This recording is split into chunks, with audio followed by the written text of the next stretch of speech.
Assalomu alaykum aziz futbol muxlislari. Dunyo futbol tarixidagi eng katta shov-shuvli va eng kutilmagan jahon chempionati allaqachon boshlandi va ishoning, birinchi turdayoq shunday voqealar sodir bo'ldiki, millionlab muxlislarning taxminlari chilparchin bo'ldi. Favoritlar ochko yo'qotdi, outsiderlar sensatsiya yaratdi, tarixiy rekordlar yangilandi. Kutilmagan qahramonlar paydo bo'ldi va eng muhimi, O'zbekiston terma jamoasi jahon chempionatlari tarixidagi ilk golini urdi. Bugungi videoda biz siz bilan birgalikda 2026-yil jahon chempionatining birinchi turi qanday o'tganini va bugungi kungacha guruhlardagi barcha uchrashuv o'tgan jamoalarning o'yinlarini tahlil qilamiz. Qaysi jamoa chempionlikka asosiy da'vogar ekanini, qaysi yulduz futbolchilar muxlislarini hayratda qoldirganini, qaysi jamoalar esa allaqachon o'zlarini qiyin vaziyatga solib qo'yganini bilib olasiz. Muhim eslatma, videoni boshlashdan oldin juda muhim narsani aytib o'tmoqchimiz. Secretex kanalida qimor, bukmekerlik, pul tikish yoki shunga o'xshash zararli faoliyatlarni targ'ib qiluvchi reklamalar mavjud emas va bo'lmaydi ham. Bizning maqsadimiz sizlarga sof futbol, sifatli tahlil va eng qiziqarli yangiliklarni yetkazish. Agar siz ham haqiqiy futbol muxlisi bo'lsangiz, videoga bitta like bosib qo'ying va kanalga obuna bo'lishni unutmang. Sizning har bir laykingiz, har bir izohingiz va har bir obunangiz kanal rivojiga ulkan yordam beradi. Fikringizni kommentariyada yozib qoldiring. Biz barcha izohlarni o'qiymiz va imkon qadar har bir muxlisga javob berishga harakat qilamiz. Sizning faolligingiz biz uchun juda ham muhim.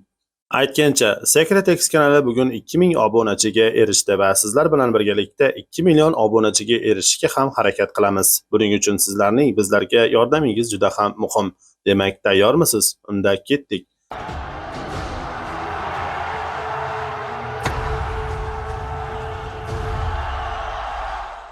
...2026-yil jahon chempionatining birinchi turi, barcha sensatsiyalar, gollar va kutilmagan natijalar bir videoda. Jahon chempionatining A guruhi. Chempionatning ochilish uchrashuvi futbol tarixiga yozildi. Meksika va Janubiy Afrika o'rtasidagi bahs oddiy o'yin bo'lishi kerak edi, ammo hakam 3 ta qizil kartochka ko'rsatdi. Muxlislar stadionda hayratda, ijtimoiy tarmoqlar esa portlab ketdi. Meksika juda tez tashabbusni qo'lga oldi. Quiñones hisobni ochdi, keyin esa tajribali Raul Jimenez o'z nomini mundial tarixiga yozdirib qo'ydi.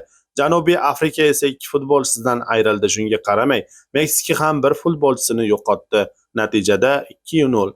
Meksika turnirini g'alaba bilan boshladi, ammo qizil kartochkalar keyingi turda jamoaga qimmatga tushishi mumkin.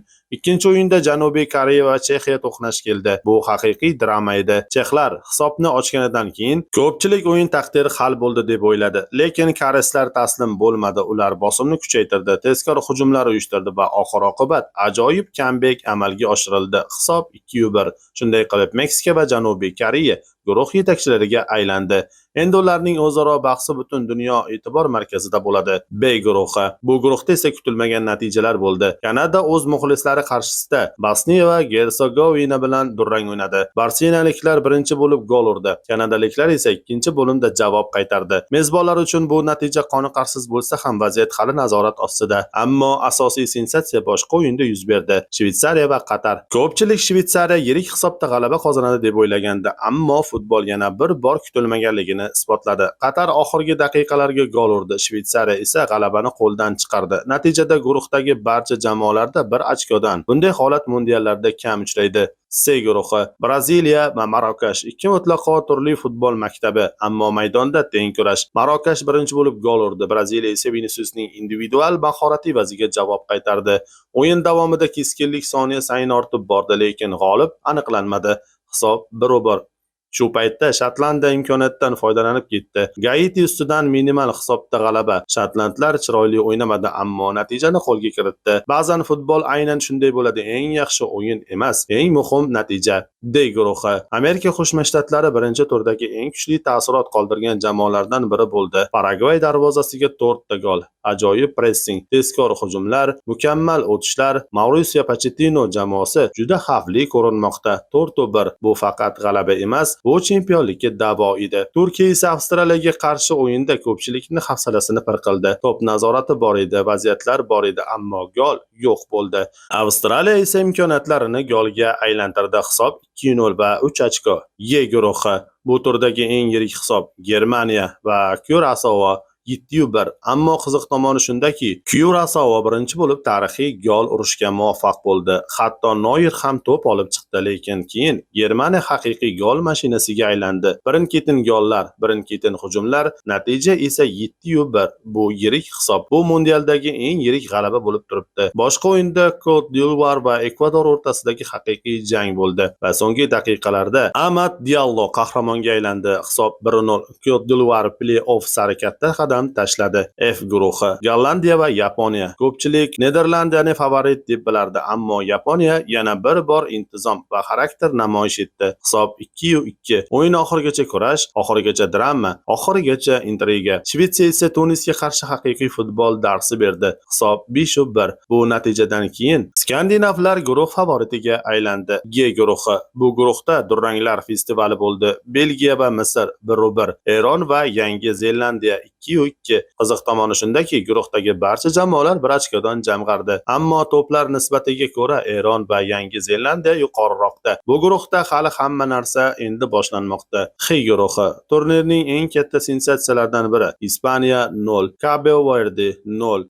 Siz noto'g'ri eshitmadingiz. Mundial favoritlaridan biri gol ura olmadi. Cabo Verde esa millionlab muxlislarning hurmatini qozondi. Urugvay ham Saudiya Arabistonini yenga olmadi. Natija 1-1. Natijada guruh mutlaqo ochiq holatga keldi. I guruhi. Fransiya va Senegal. Birinchi bo'lim zerikarli, ikkinchi bo'lim esa haqiqiy shou. Mbappe 2 gol urdi. Yana rekord, yana tarix va yana yulduzlik. Fransiya 3-1 hisobida g'alaba qozondi. Norvegiya esa Golland boshligidagi Iroqni 4-1 hisobida mag'lub etdi.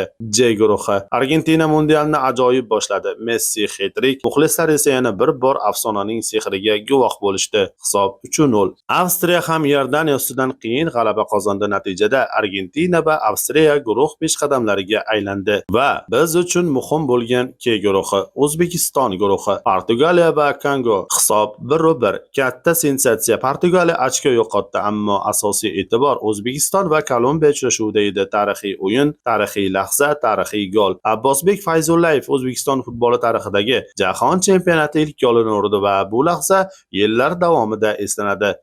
O'zbekiston mag'lub bo'ldi, ammo butun mamlakat faxrlanishga haqli. Oldinda yana imkoniyatlar bor. L guruhi. Angliya va Xorvatiya. Bu haqiqiy gol yomg'iri edi.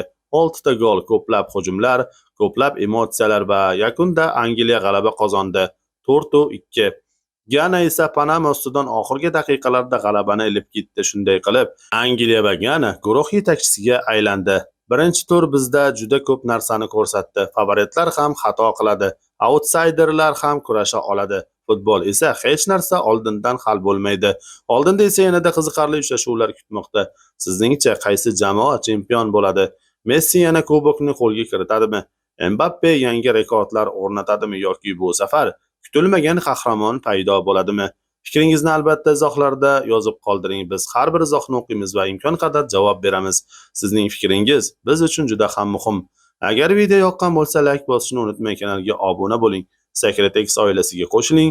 Sizning qo'llab-quvvatlashingiz kanal rivojlanishining asosiy kuchidir.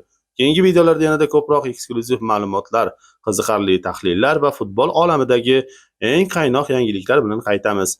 E'tiboringiz uchun rahmat. Ko'rishguncha xayr, aziz futbol muxlislari.